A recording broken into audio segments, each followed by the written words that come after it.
naiwan kami dalawa na naman ni Akihiro. One-on-one na naman kami. So parang ako, alam ko kaya ko ipanalo. So, nung sinabi ni Richard, kailangan natin magdagdag ng chips. Sabi ko, okay, dagdag. Walang problema. This is for immunity. Survivors, are you ready? Yeah! Go! Ervic and Akihiro, naiwan sa ating immunity challenge with 3 chips at play. Focus, focus, focus.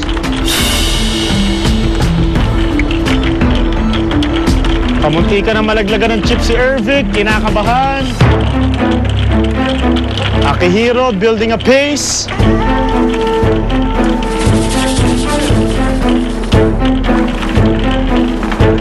Ang huling castaway na nakatayo dyan wins immunity.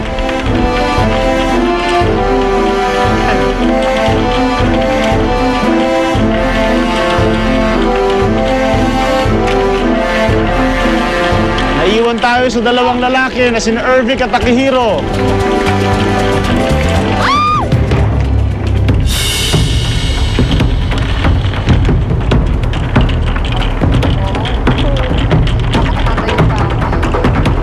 Mukhang baliwala ang 3 chips No.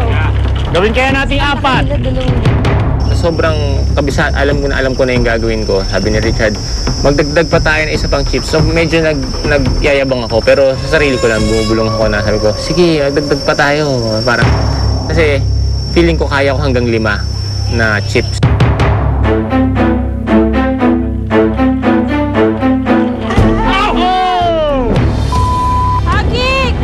Ervic loses immunity.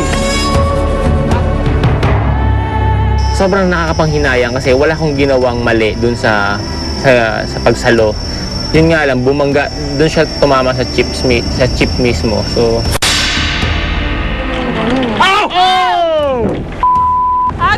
wala na akong chance para habulin yung chip. So, yun, so parang natalo ko dahil dun sa aksidenteng nangyari yung... Akihiro ang last man standing. Akihiro, you win immunity again. Back-to-back immunity.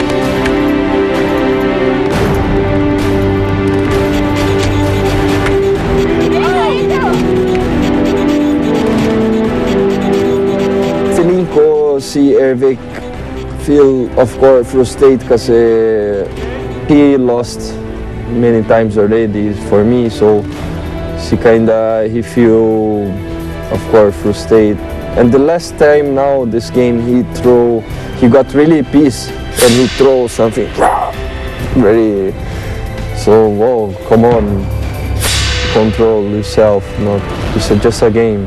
Naiwan ang dalawang lalaki sa ating immunity challenge, Ervic and Akihiro. Pero ang nanalo, back-to-back immunity challenge, Akihiro, congratulations!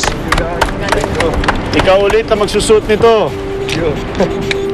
I was really happy with that because I want the necklace is, mas importante para sa game.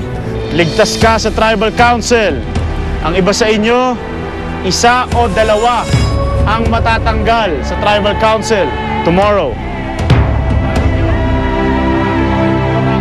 So nag-isip na rin kami, naku, ito na naman, parang, naku, malalim na naman ang iniisip namin dahil 6 na lang kami natira.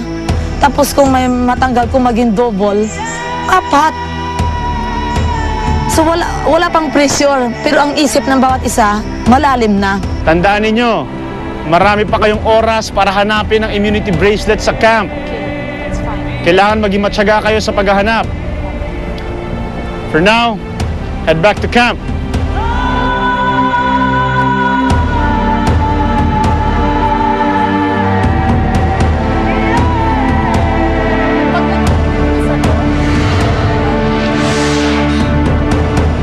Susunod sa Survivor Philippines.